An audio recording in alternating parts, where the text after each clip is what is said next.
everyone, I'm Sunny, and I have 4 piles for you guys to choose from left to right. I have pile 1, 2, 3, and 4. So stop the video if you feel like you need more time to contemplate on the cards, feel out the energies. And the question for today, in case you didn't read the title or just kind of skim through it, sometimes I do that, so I don't blame you. It's going to be why do people think you're stunning? So it's kind of like a fast pickup card. So I will start with the first pile. So I will move these, and I will start with the first one. Pile 1, you have the 3 of Swords upright. So why do people think you're stunning? I think you have a very charming way to get to people. You know how to put honey in their ears. You know how to get into, I don't want to say to get into their pants because that's kind of rude for some people, but you just know what to say, when to say it.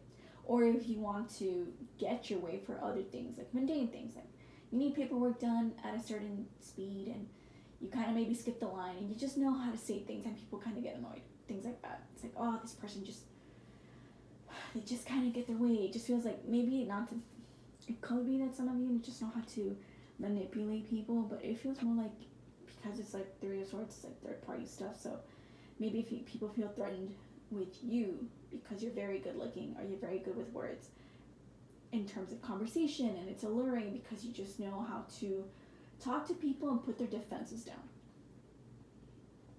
So for pile 1, I think that you might purposely or accidentally get yourself involved with third-party situations or situations where people always want to point fingers at you because they think that at any moment you could take their man or woman, and maybe that's more of a confidence issue within the relationship. But again, sometimes people just want to take sides without considering all perspectives, right?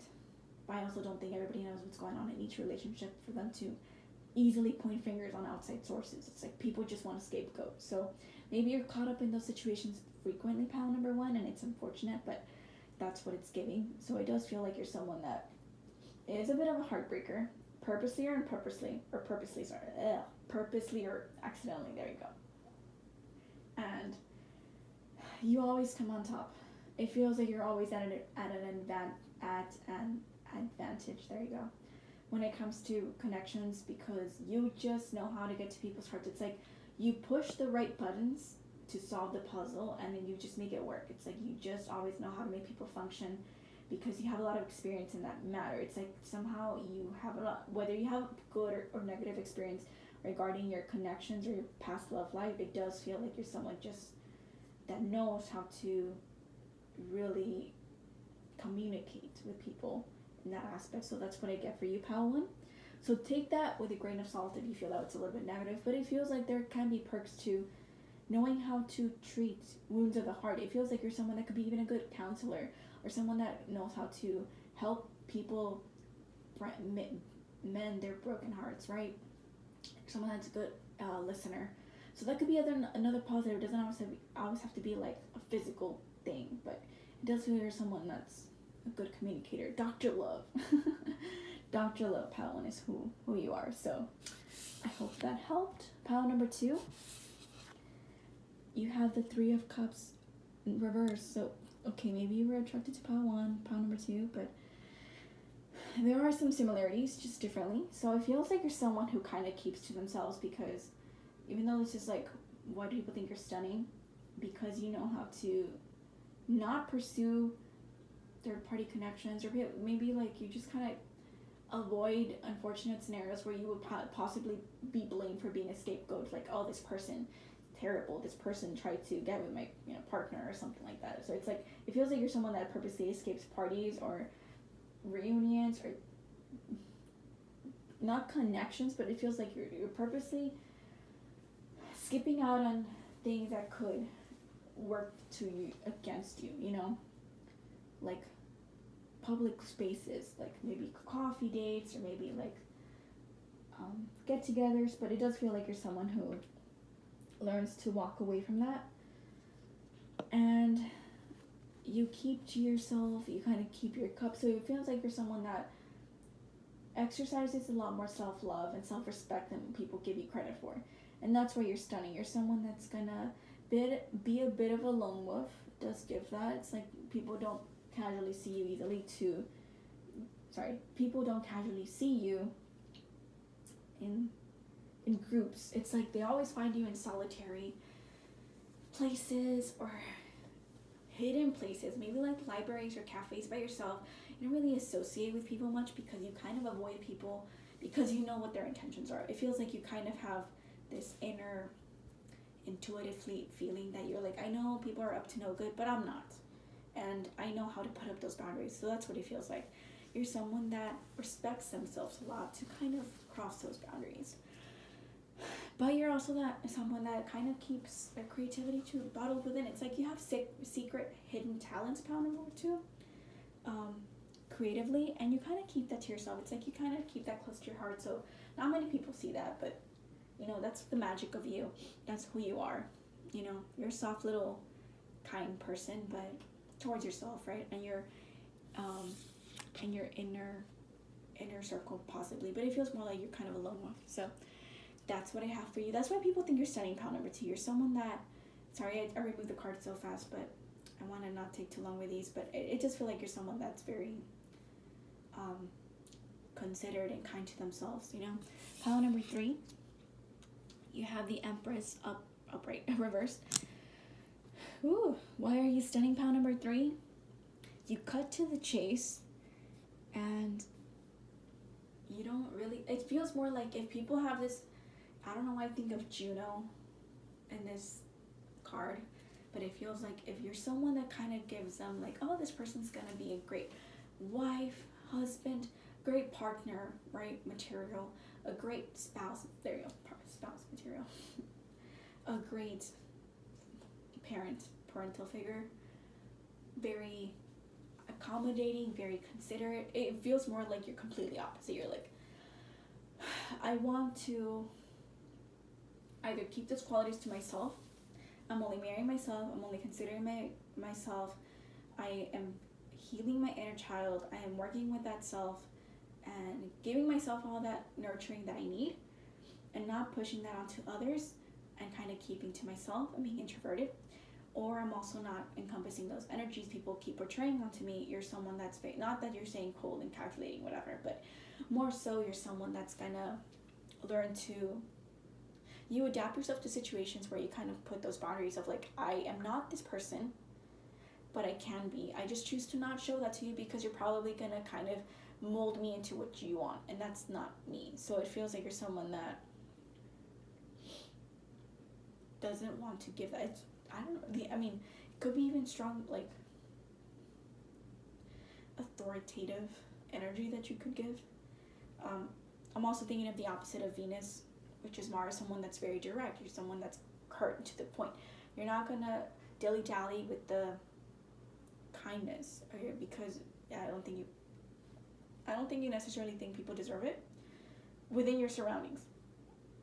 You're not generalizing everybody, but the people that you have close proximity have shown you their true colors, and that their true colors are not something that you like to absorb and you like to associate with. So it feels like you're someone that you're trying to not encompass that. So I'm not trying to say it's like you're always going to be strong male energy, but it feels like you show your best there you go, you show your fighting spirit with people. So you show your best, I don't want to say feminine, masculine energies, whether you're female or male. You show your best masculine energies and you let them know that you're alpha. You're alpha.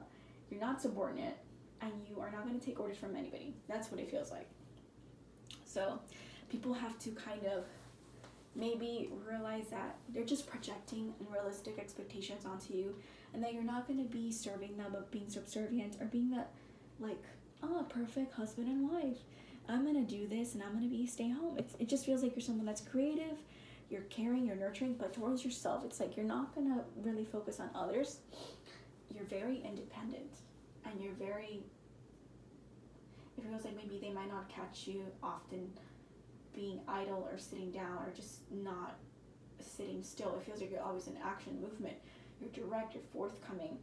Your masculine energy, that's what you encompass, and your independence is something that's very, something that's kind of attractive also because it's intimidating. It feels like you're someone that's intimidating as well. Formidable opponent and a formidable partner, but it feels like it's spicy. It's spicy where it's like, I think of like pets where they have a spicy attitude. There's a certain spark to you, pile number 3. And that's why you're stunning. You keep to yourself, but should people cross those boundaries, they get to know that you can be very territorial with yourself. It's like, don't cross me. This is me being happy. You cross that, and it's unfortunate for you, because you will let them know that you will put them in their place, that it's not okay for people to kind of put you in this, like, I think people constantly want to put you in this mold that you are supposed to be soft and kind and feminine and motherly. It's like, you're not trying to be that. You're only doing those things to yourself, not anybody else. So that's what I have for you, pile 3. Last pile is pile number 4, the death card reversed. Upright. Why did I say reversed? Why?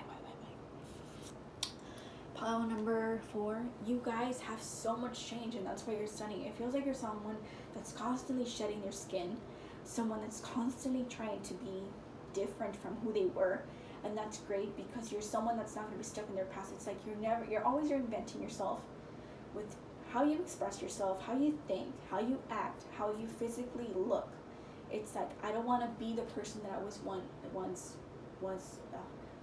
was 2 years ago, or a year ago, or 6 months ago. It's like, I want to change because it's going to help me become a better person, because I can be a better person. I can help others. It's like, I want to spark that intuitive feeling that there's something eating at you that you're having to work with. And it's like, maybe it starts with a philosophical way. No, psychological. There you go. Maybe it starts with a spark in your psychology, in your psyche, that's like, it's something that's been there, but I've pushed it away. Maybe I've ignored it, or maybe I just never looked at it, and finally it's like, boom, center stage.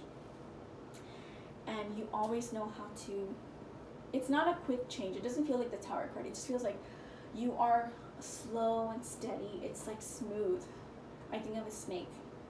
I wanted to say smooth operator.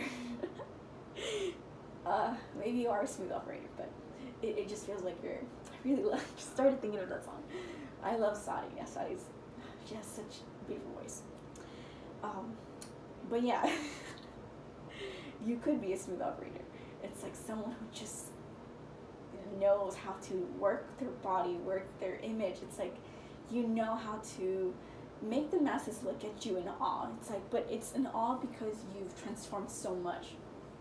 So maybe you like to do a little bit of everything when it's a physical change, where it's like you go from not caring for your body to suddenly looking fit, or you're someone that suddenly decided to gain weight and look good. It's like, there's never like a good or negative aspect, but more so you kind of always want to change to look different, to see how people interact with you. You like changing the narrative for you, and it's like, maybe just a physical thing is gonna make people change how they look at you, or maybe it could be a mentality. It could be like you're someone that suddenly started to be like, well, I don't associate myself with maybe misogyny, so I want to really consider women's rights, for example. So it feels like you're someone that's gonna push the envelope to kind of see all perspectives, to really at the end, maybe at the end of your life or something, to really feel how you can understand all sides and you can encompass all sides. And you're someone that's gonna reach that, not nirvana, but like peaceful energy. It's like, it makes you feel at peace to really put yourself in situations where people would fear to tread in, right? So like, not necessarily in harm's way, but more so like the taboo, right? The unspoken things that people just choose to not talk about openly because they're ashamed of it, and you're not ashamed of that. You're not ashamed to walk your path. You want to enlighten people to, look, this is not a path you can, it's a path you can cautiously, or not by many, or not illuminated, so you purposely illuminate people's paths. So you start that change, like, I want to make this open. It's like maybe something that, like, disease, like, not disease, but like, mental health, for example, is not something spoken. I mean, it is now, but it wasn't maybe 20 years ago. It was like hush hush. And you're one of those people that started kind of like, hey, let's open up about talk about this. Like, how can we improve this community by giving them things? It's like you're someone that's wanting to constantly change for the better, for the better of yourself, for the better of people, and people really like that. So you march in and you cause that spark from within to people, so people can change with the moving times, right? So that's what I feel for you. That's why you're studying. Maybe it's not what you wanted to hear, but it's something that you probably needed to hear, right? You don't always hear what you want in tarot. So I hope that helped pile number 4. I think I did take too long in this, so I'm sorry, but thank you all for listening and have a lovely day. Select a different pile if that didn't resonate. There's many other videos also in case you want to see them. I have many others. So have a lovely day, everybody. Make the best of it if it's not that great. So thank you all and bye-bye.